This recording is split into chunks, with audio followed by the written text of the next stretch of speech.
Who makes the best modern single cut? We know it's definitely not Gibson, but if you said anything other than Chapman Guitars, then you might be missing out on something, dude, because what I'm about to show you is so sick. Too many people are sleeping on the ML2 Pro, and I'm here to tell you why I think it's a massively underrated gem. The new ML2 Pro is stacked, dude, so a quick spec rundown incoming. Single cut, mahogany body, carved maple top, and flame maple veneering azure blue. This colour, dude, I am in love with this colour. Satin finished roasted maple set through neck, 24 jumbo stainless steel frets, C profile, Macassar ebony board, rolled fretboard edges, luminescent side dots, and satin black angled heritage headstock. Finally, hardware. Hipshot grip lock open gear locking tuners, Graphtec nuts, Seymour Duncan Sentient and Pegasus pickups, Chapman Thicc string through bridge, 3-way switch, 2 volumes, 1 tone with a push-pull splittable jobby. So, that's a lot of specs, but intelligent, charming, and attractive viewers just like you know that specs don't make the guitar. Great quality parts, which I mean this absolutely has, are only a fraction of what makes a guitar worth shouting about, and if they've all been thrown together like your drunk uncle's cooking at a barbecue, then that's just not going to cut it. It's a good job Chapman understands that too. I've had the absolute pleasure of playing 5 different Chapmans now, and if there's one thing that stands out about all of them, whether they're new or used,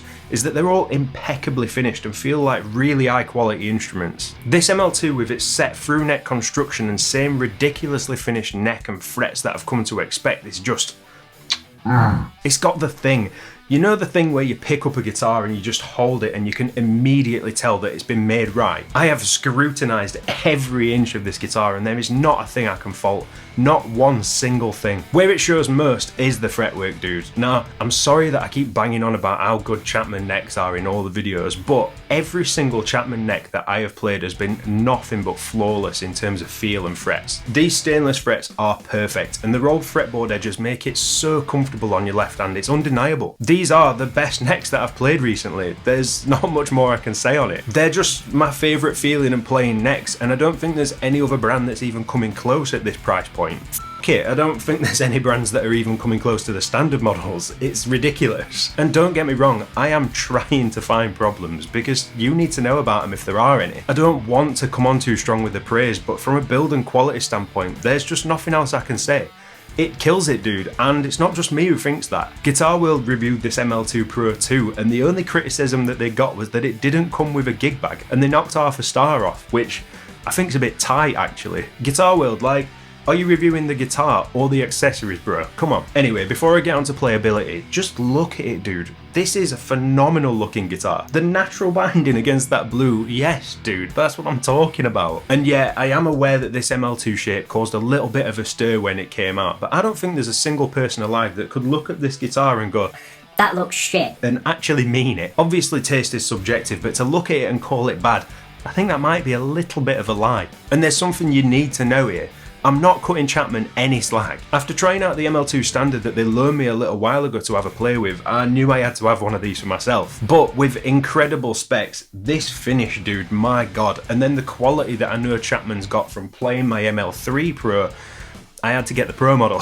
Whatever you like, you know, work hard and get it. So I got in touch with Chapman, bought myself this, and a little bit of something else that you'll see soon on the channel. For the last couple of months I've been playing it loads, and there's so much you need to know about it. And of course I've got a friendly connection with Chapman, and I like the dudes, but this was bought with my own money, and I don't make videos on stuff that I can't be honest about, so as always, you're getting my unfiltered opinions. Oh, and if you're enjoying yourself at any point, do us a solid and click the like button to let YouTube know. Cheers, mate. So the build quality is flawless, but what about the playability? Mate, that's something else. In my humble internet idiot opinion, this is the best iteration of a single cut that I've ever owned from a playability perspective. The biggest factors that contribute to this feeling so good to play, aside from the neck, are the set through neck construction and 25.5 inch scale length. First off, this neck joint is just an absolute work of art. The upper fret access that you get from this type of construction is just unprecedented, man. As soon as you start creeping your hand up the neck, there is just not a single point where you feel uncomfortable, and that is fucking massive for a single cut. It authentically puts the Big G to shame for using that same piece of neck joint for how many decades and just holding back the playability of Les Pauls for way too long. I mean, come on dude, look at this. I can reach the 24th fret with my index finger comfortably. I could reach a 30th fret if it had got one. You can't do that on a normal Les Paul. This is awesome, man. Whoop.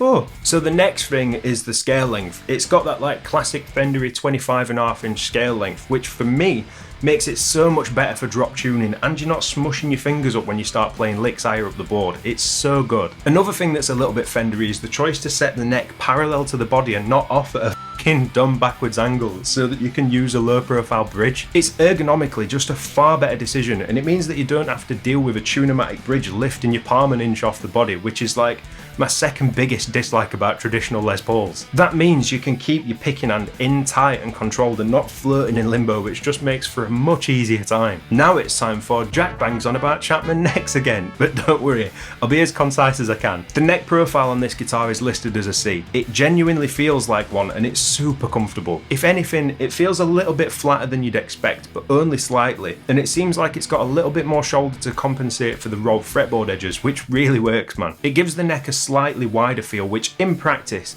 it's probably not that much wider than usual anyway, but it does contribute to such a great feel in the left hand. Then that's all complemented by a really nice feeling satin finish, and then the best fretwork that you'll get at this price point. If there's a guitar brand out there that has a nicer feeling neck and frets than this, then I want to know about it, but I won't hold my breath. Another thing to note is that the body of the ML2 is thinner than that of a traditional Les Paul, and it's got a super deep belly cut, so it sits beautifully on the lap. Now, I'm not actually the biggest fan of belly cuts on Les Pauls. I just think that I'd rather have the full slab. But on this guitar, it's actually a really worthwhile addition. I could live without it, but it's been done right. So like, in this context, I do think it makes a massive difference. My only hang up is that because of the shape, it sits a little bit lower in the lap than my other guitars, but that's a Les Paul thing, it's not an ML2 thing. This and my ML3 are by far my most played guitars right now, and it all comes down to how they feel to play. Absolutely nothing is more important than the way a guitar feels to play to you, and so many brands get it wrong, even on the stuff that they want you to remortgage your wife for. The women. How much for the women? Chapman have just got it nailed on, dude.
Let's talk about the sound you just heard then, because across the board, the Chapman Pro Modern line of guitars are all using the Seymour Duncan Sentient and Pegasus set, so you wouldn't think there'd be a massive difference. Well, there is and there isn't. Let me explain. I like these pickups a lot, so the opportunity to buy a guitar that I really wanted with them already loaded was a no-brainer, but when I plugged it in and started playing, it definitely sounds different to my ML3. In context, I can definitely tell that they are the Sentient and Pegasus pickup set, although like, I'm not Rain Man or anything like that. I don't think I'd be able to tell if I was blindfolded because, well, like, I'm not Chappers. Oh, he's having a sniff.